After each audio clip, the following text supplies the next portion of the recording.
9 experienced hikers set out into the frozen Ural Mountains in the winter of 1959. Weeks later, rescuers found their tent sliced open from the inside. Their boots, coats, food, and supplies were still inside, but the hikers had fled into temperatures cold enough to kill within minutes. Some were wearing only socks. Others were completely barefoot. The first bodies were discovered beneath a towering cedar tree. More were found scattered across the mountainside, as though they had desperately tried to return to their camp. Months later, the remaining victims were uncovered beneath deep snow in a ravine. Some had crushing chest injuries powerful enough to rival a car crash. One had a fractured skull. 2 were missing their eyes. 1 woman was missing her tongue. More than 6 decades later, despite modern forensic science, avalanche research, and declassified Soviet records, nobody has been able to explain every piece of evidence from that night.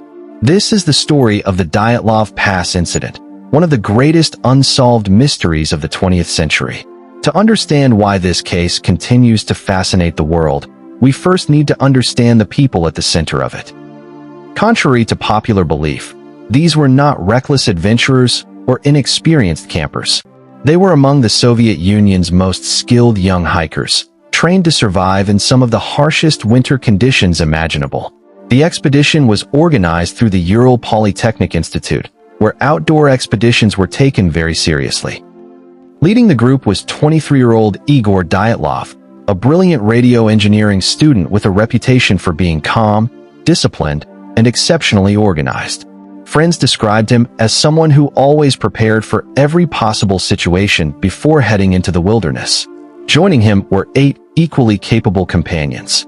Zinaida Kolmogorova was energetic and optimistic, known for lifting everyone's spirits even during difficult expeditions. Rustam Slobodin was physically strong and determined. Lyudmila Dubinina was intelligent, outspoken, and admired for her resilience. Yuri Krivonischenko and Yuri Doroshenko had extensive experience skiing through extreme winter terrain. Alexander Kolevatov was methodical and dependable, while Nikolai Thibault-Brignol was a skilled engineering student with an adventurous personality. The oldest member, Alexander Zolotaryov, was 38 years old, a decorated war veteran whose survival skills had already been tested in far harsher circumstances than most people could imagine. Every member of the expedition had experience navigating remote wilderness during winter. Several held advanced hiking qualifications under the Soviet sports system, meaning they had already completed demanding multi-day expeditions across dangerous terrain. Their goal was ambitious. They planned to cross the northern Ural Mountains and reach Gorao-Torton, a remote peak requiring one of the highest-rated hiking routes in the country. Successfully completing the journey would earn every member an advanced certification reserved for elite mountaineers. This was not an impulsive adventure. Months of preparation went into the expedition. Routes were carefully mapped. Food was measured for every day of the journey. Equipment was inspected. Skis were repaired. Emergency supplies were packed. Every detail reflected the discipline expected from experienced explorers. On January 27, 1959, 10 people left together, skiing deeper into the frozen wilderness. Almost immediately, fate intervened. One member of the team, Yuri Yudin, began suffering severe pain caused by existing health problems. Reluctantly, he accepted that he could not continue. Saying goodbye to his friends, he turned back alone. He watched the group disappear into the endless white landscape. It was the last time anyone would see them alive. For the rest of his life, Yuri carried the unbearable weight of being the only member who returned. As the remaining 9 continued north, conditions became increasingly brutal. Snowstorms swept across the mountains. Powerful winds erased tracks within minutes.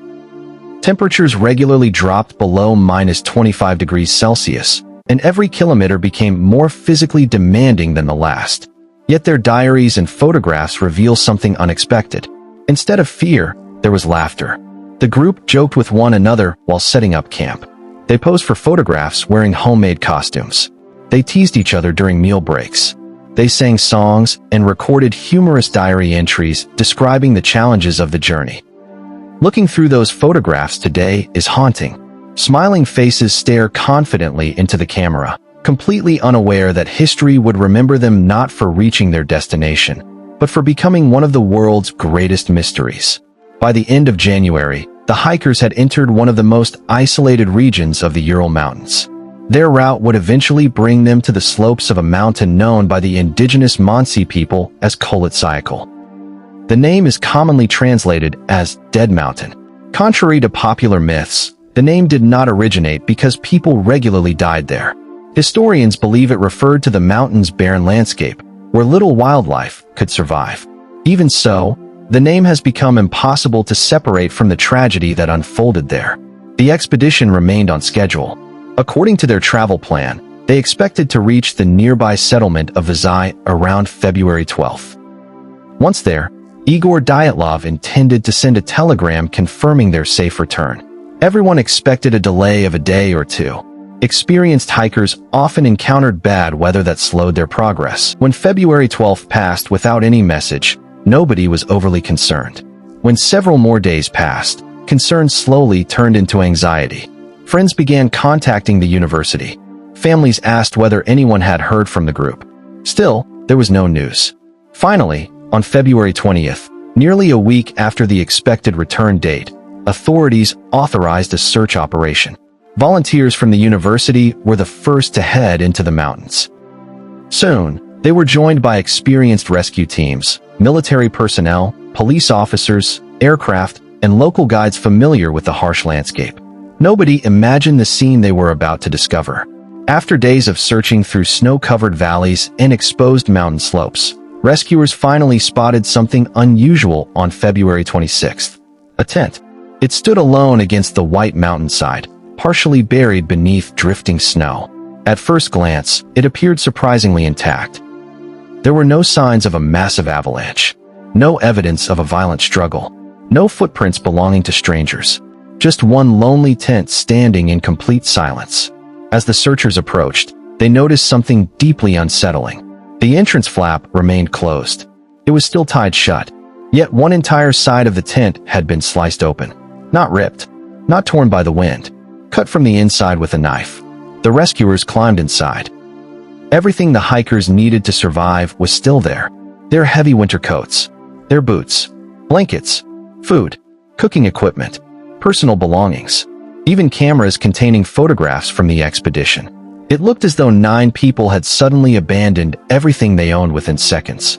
Experienced winter hikers know one simple rule. You never leave your shelter without your boots in sub-zero temperatures unless you believe staying inside is even more dangerous than facing the freezing night outside.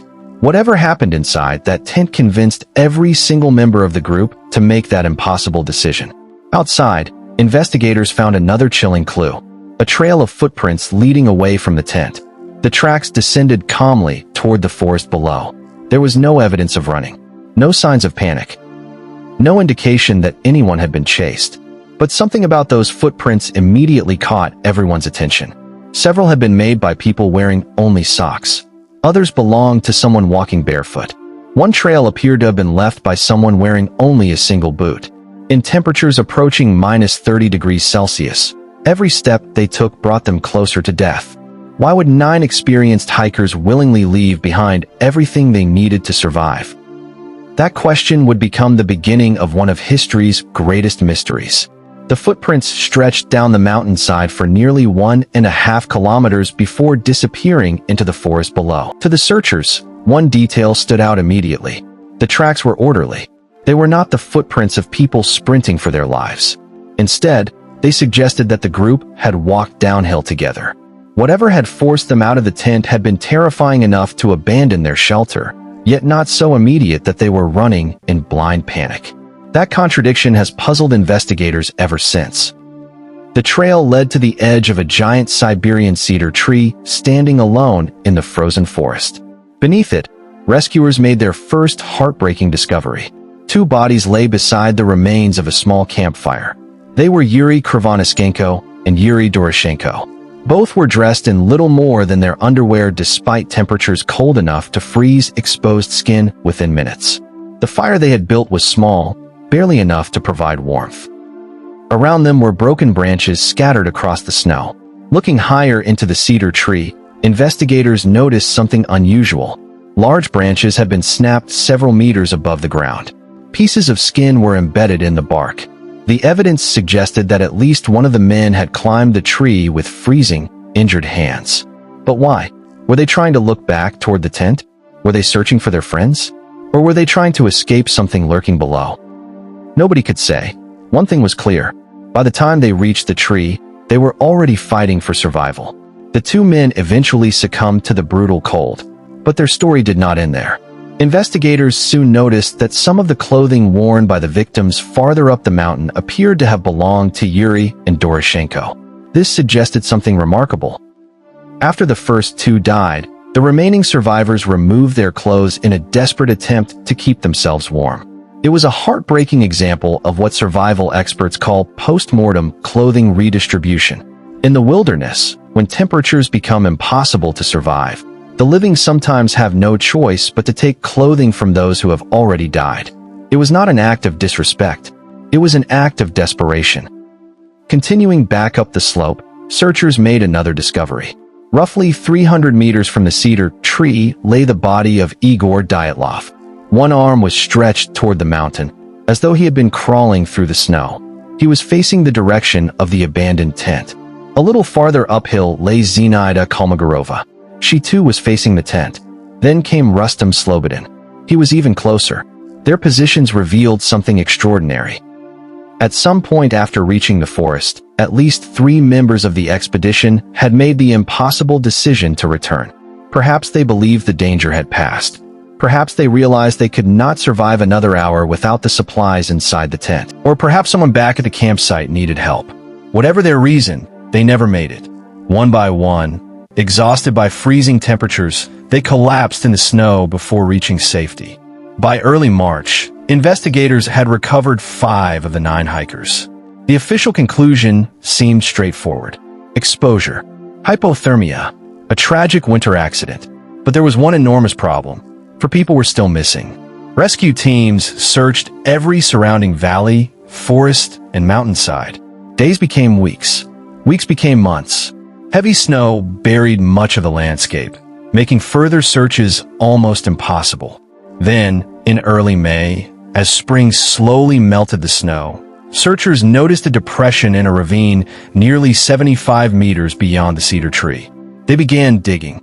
What they uncovered transformed the entire investigation. Hidden beneath several meters of snow were the final 4 members of the expedition. Unlike the others, these hikers appeared to have constructed a crude shelter using branches and snow. It suggested they had survived longer than the rest. They had not simply wandered into the forest. They had been trying to protect themselves. Then investigators examined their bodies. Everything changed. Nikolai Thibault-Brignol had suffered a devastating fracture to his skull. Alexander Zolotaryov's chest had been crushed. Multiple ribs were broken. Lyudmila Dubinina had suffered similar injuries. Her ribcage was shattered with such force that one medical examiner compared it to injuries normally seen in high-speed vehicle collisions. Yet something about these injuries made no sense. There were almost no external wounds, no deep cuts, no severe bruises, no obvious signs of a violent assault. It was as though an enormous force had crushed them from within while leaving the skin largely intact.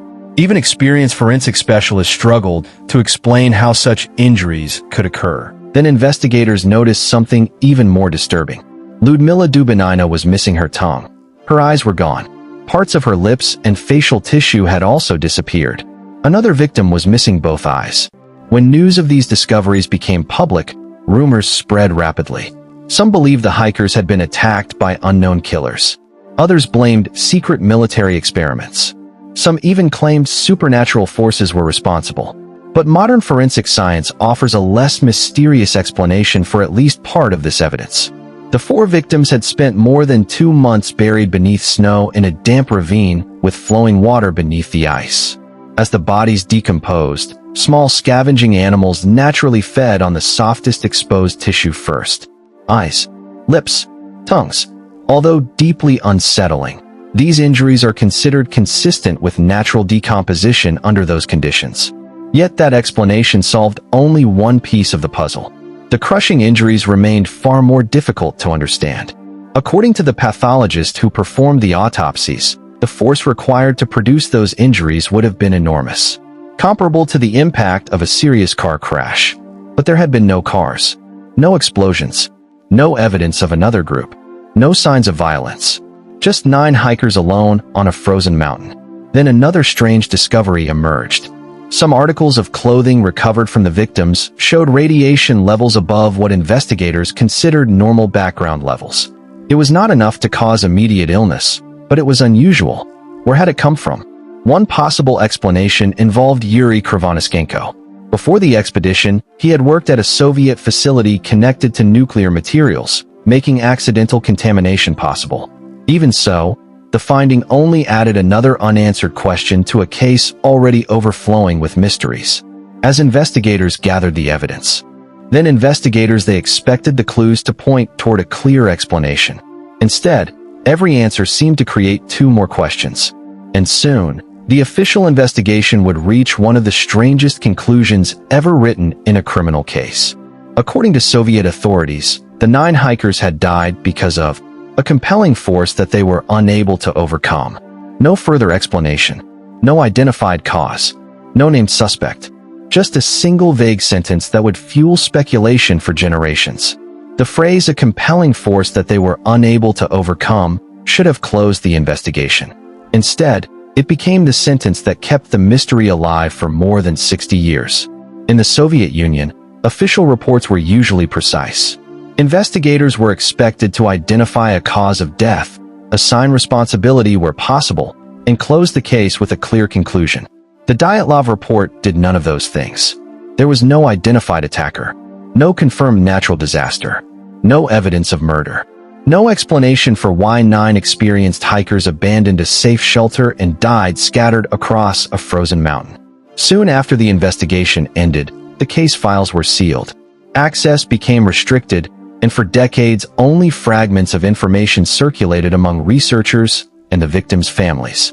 That secrecy would later become one of the strongest arguments for people who believed the Soviet government was hiding something. But before jumping to conspiracy theories, it is important to look at what investigators actually knew. The final campsite had been established on the exposed eastern slope of Kholat Syakhl on the afternoon of February 1, 1959.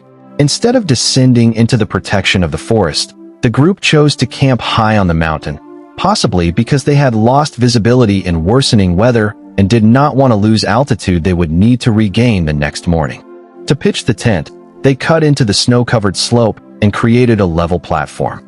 That decision seemed perfectly reasonable at the time. Thousands of mountaineers have done the same thing. Yet modern researchers believe that single choice may have triggered the chain of events that followed.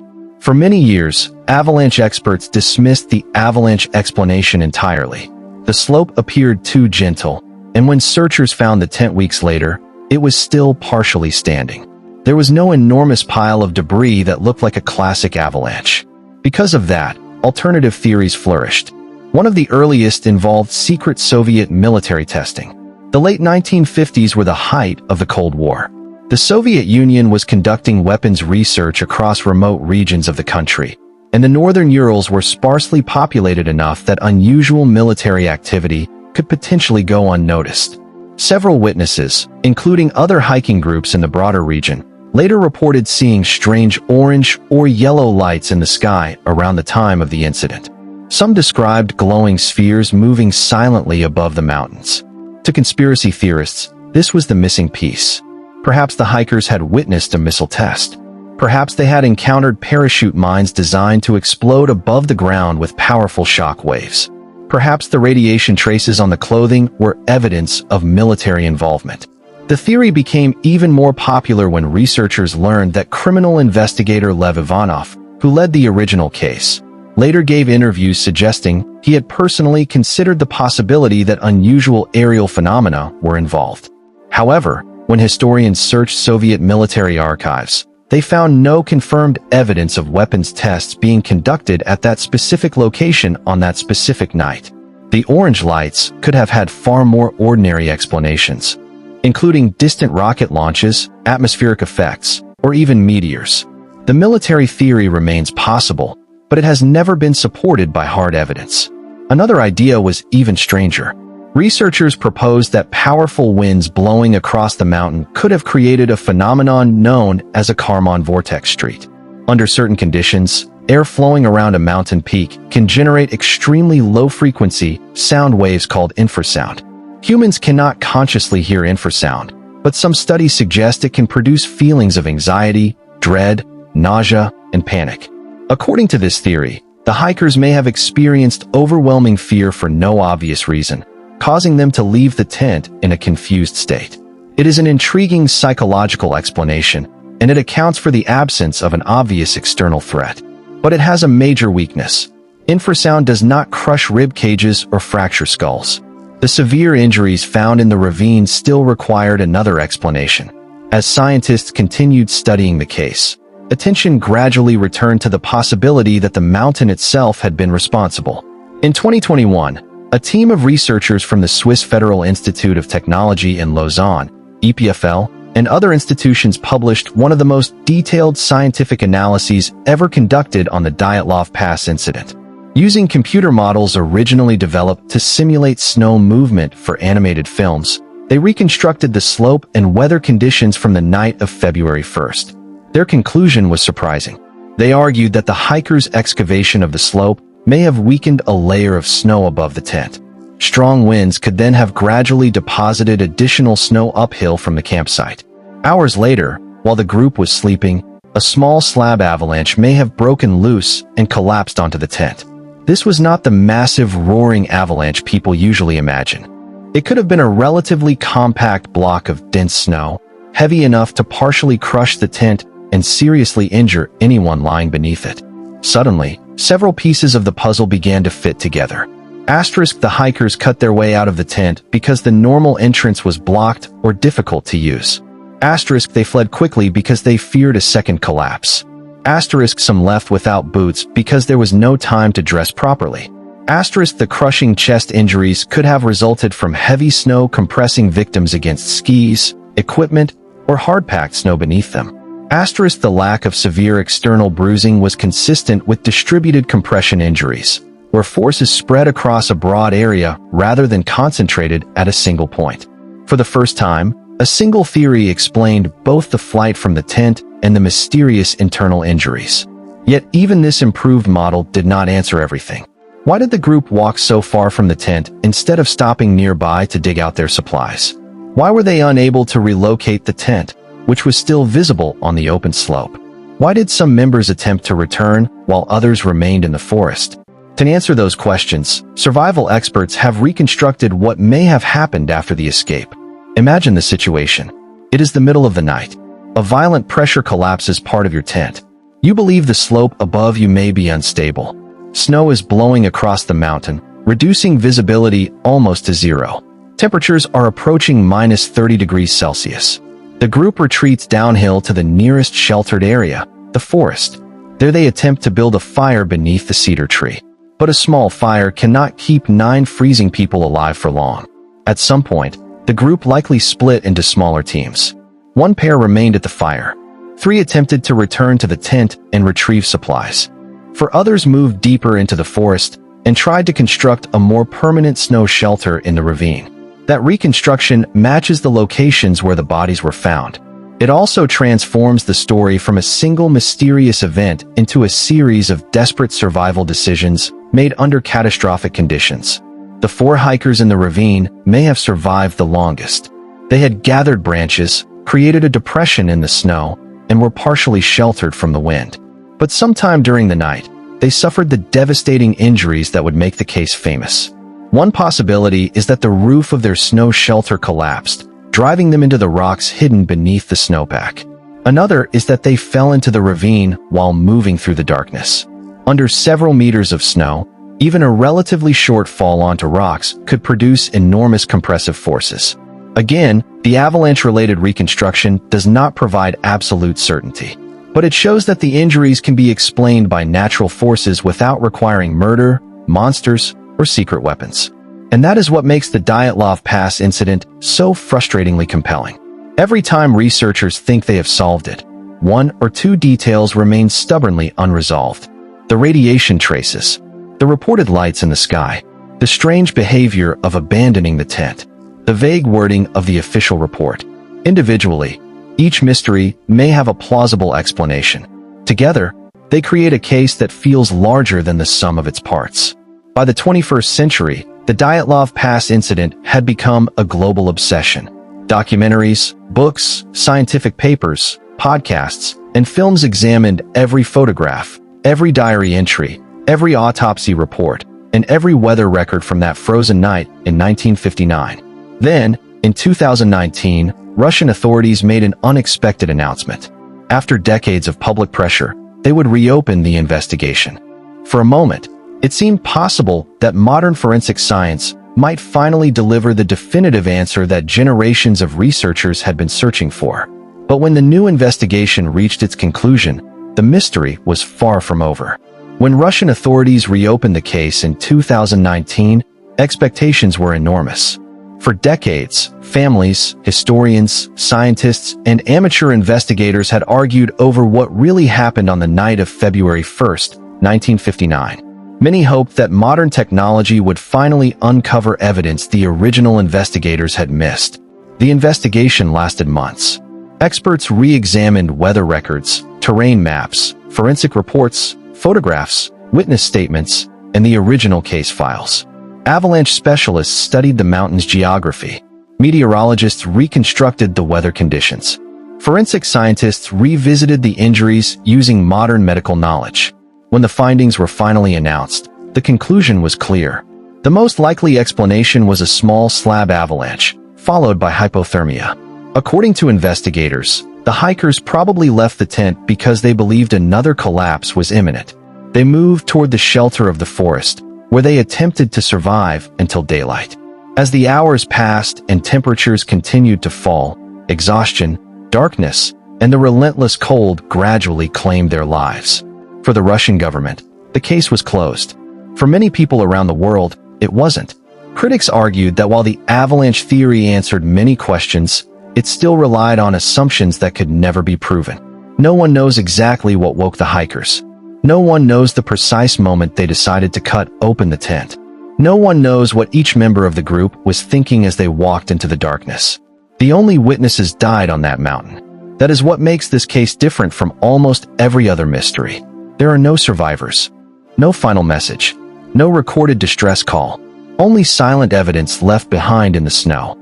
Over the years, researchers have studied the expedition almost minute by minute, using the group's cameras and diaries to reconstruct their final days. The photographs are striking. They show friends laughing together, building camp, sharing meals, posing for the camera. Nothing about those images suggests fear. Nothing hints that within hours, every one of them would be dead. Perhaps the most haunting photograph is believed to have been taken on the final day of the expedition. It shows a lone figure walking through blowing snow toward the mountain. The image is blurred by the storm. The horizon fades into white. Knowing what happened later gives the photograph an eerie feeling, as though it captured the final peaceful moments before everything changed forever. The diaries tell a similar story. The group joked constantly. They celebrated small victories. They complained about the weather with humor rather than frustration. There was no sign that they expected danger beyond the normal challenges of winter hiking. That is one reason the Dyatlov Pass incident continues to resonate with people across generations. These were not thrill-seekers taking reckless risks. They were disciplined, intelligent, and experienced. They made sensible decisions throughout their journey. Yet one unexpected event, whether natural, accidental, or something still unknown, set off a chain reaction from which none of them escaped. Modern survival experts often point out that tragedies in the wilderness rarely result from a single mistake. Instead, several small problems occur one after another. A poor weather decision, a navigation error, a sudden injury, extreme cold, fatigue, darkness. Individually, each challenge is survivable. Together, they become fatal. Many experts now believe that is exactly what happened on Dead Mountain. Perhaps the hikers escaped the tent because they feared an avalanche. Perhaps they expected to return within minutes. Perhaps the snowstorm became so intense that they lost sight of their own campsite. Perhaps the fire beneath the cedar tree wasn't enough. Perhaps injuries suffered during the escape prevented some members from continuing. Every decision that night may have seemed reasonable at the time. Unfortunately, every decision also brought them one step closer to tragedy. Even today, visitors still travel to Dyatlov Pass. They stand where the tent once stood. They walk the route toward the cedar tree. They visit the memorial dedicated to the 9 hikers. Many describe an overwhelming silence. There are no dramatic cliffs, no terrifying landscape, just endless snow, cold wind, and a mountain that appears almost ordinary. Perhaps that is what makes the story so unsettling. It reminds us that nature doesn't always need to be violent to be deadly.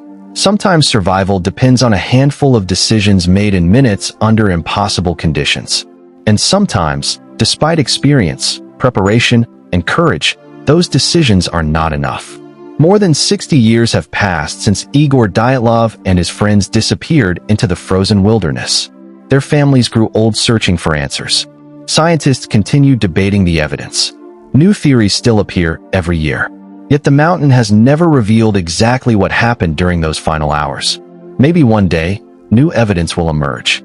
Maybe another scientific breakthrough will explain every remaining mystery. Or perhaps the complete truth vanished forever with the 9 hikers who never returned.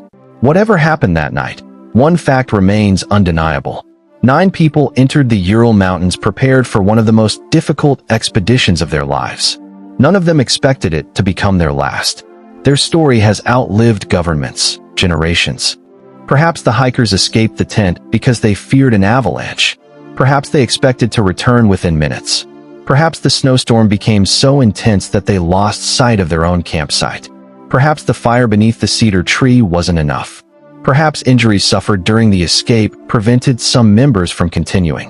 Every decision that night may have seemed reasonable at the time. Unfortunately, every decision also brought them one step closer to tragedy. Even today, visitors still travel to Dyatlov Pass. They stand where the tent once stood. They walk the route toward the cedar tree. They visit the memorial dedicated to the 9 hikers. Many describe an overwhelming silence. There are no dramatic cliffs, no terrifying landscape, just endless snow, cold wind, and a mountain that appears almost ordinary. Perhaps that is what makes the story so unsettling. It reminds us that nature doesn't always need to be violent to be deadly. Sometimes survival depends on a handful of decisions made in minutes under impossible conditions. And sometimes, despite experience, preparation, and courage, those decisions are not enough. More than 60 years have passed since Igor Dyatlov and his friends disappeared into the frozen wilderness. Their families grew old searching for answers. Scientists continue debating the evidence. New theories still appear every year. Yet the mountain has never revealed exactly what happened during those final hours. Maybe one day, new evidence will emerge. Maybe another scientific breakthrough will explain every remaining mystery. Or perhaps the complete truth vanished forever with the 9 hikers who never returned. Whatever happened that night, one fact remains undeniable. 9 people entered the Ural Mountains prepared for one of the most difficult expeditions of their lives. None of them expected it to become their last. Their story has outlived governments, generations. Peen scientific advances because it touches something deeply human. It reminds us that even in an age of technology, there are still places where nature keeps its secrets. And sometimes, the greatest mysteries are not the ones filled with monsters. Peen scientific advances because it touches something deeply human. It reminds us that even in an age of technology, there are still places where nature keeps its secrets. And sometimes, the greatest mysteries are not the ones filled with monsters or ghosts. They are the ones that happen to ordinary people on an ordinary journey that ended in a way no one has ever been able to fully explain. The wind still blows across Koletsyakhl. Snow continues to cover the slopes each winter, just as it did in 1959. The mountain remains silent. And with every passing year, the Dyatlov Pass incident becomes more than an unsolved case. It becomes a reminder that some mysteries may never have a final answer. Before you leave, there's one final question worth asking. After more than 60 years of investigations, scientific studies, and countless documentaries, what most likely happened on that mountain? If we look only at the evidence, not the rumors, not the internet theories, and not the Hollywood versions of this story, the most convincing explanation is that there wasn't a single cause. Instead, it was a chain of disasters. The hikers likely pitched their tent on a slope that appeared safe, but was unknowingly unstable. Hours later, a small slab of compacted snow may have shifted, partially collapsing the tent or convincing the group that a much larger avalanche was about to follow. Faced with what they believed was immediate danger, they made a decision that any experienced mountaineer might have made. They got out. Fast. There wasn't time to put on boots or heavy coats. They cut their way through the side of the tent and headed downhill toward the protection of the forest, expecting they would return once the danger had passed. But nature had one more surprise waiting for them. The temperature was close to minus 30 degrees Celsius. Powerful winds swept across the open mountainside. Snow reduced visibility to almost nothing. Within minutes, the group found themselves separated from the only shelter they had. At the forest's edge, they did exactly what survival training teaches. They built a fire. They searched for firewood. Some climbed the cedar tree, possibly trying to locate the tent through the darkness or to look for signs of danger higher on the mountain. When the fire wasn't enough to keep everyone alive, difficult decisions had to be made. 3 attempted the impossible journey back to the tent. 4 others worked together to build a snow shelter in the ravine. 2 remained by the fire. One by one, the freezing cold overwhelmed them. The severe injuries suffered by the final 4 may have occurred when the roof of their snow shelter collapsed or when they fell into the ravine beneath deep snow, where rocks hidden below the surface delivered tremendous force without leaving obvious external wounds. It is a tragic explanation, but it is one supported by modern science. Still, even after accepting the avalanche theory, a few questions remain. Perhaps that's why this case refuses to fade away. Every generation examines the evidence with new technology, new ideas, and new theories. Every generation believes it might finally solve the mystery. And every generation discovers that one final question still has no answer. Maybe that's what makes the Dyatlov Pass incident so unforgettable. It isn't just a mystery about how 9 people died. It's a story about human courage. 9 young explorers pushed into one of the harshest environments on Earth with confidence, discipline, and years of experience. They fought to survive until the very end. They built fires. They searched for shelter. They tried to return for their supplies. They refused to give up. Even in their final hours, every decision they made appears to have been an attempt to save one another. Their story is no longer just a chapter in Soviet history. It has become one of the greatest survival mysteries ever recorded. More than 6 decades later, people from every corner of the world still travel to that lonely mountain. They stand where the tent once stood. They walk to the cedar tree. They visit the memorial bearing the names of the 9 hikers. Then they look across the silent snow and ask the same question investigators asked in 1959. What really happened here? Maybe the answer is already hidden somewhere in the evidence. Maybe it disappeared forever beneath the snow. Or maybe Dead Mountain will keep its secret for another 60 years. Until then, the Dyatlov Pass incident remains one of history's most haunting reminders that nature doesn't always reveal its answers. And sometimes, the greatest mysteries are the ones that truly happened. Thank you for watching. If you enjoyed this deep dive and want more carefully researched stories about real unsolved mysteries, disappearances, and unexplained historical events, subscribe to the channel and turn on notifications so you don't miss the next investigation. Until next time, stay curious. Before you leave, there's one final question worth asking. After more than 60 years of investigations, scientific studies, and countless documentaries, what most likely happened on that mountain? If we look only at the evidence, not the rumors, not the internet theories, and not the Hollywood versions of this story, the most convincing explanation is that there wasn't a single cause.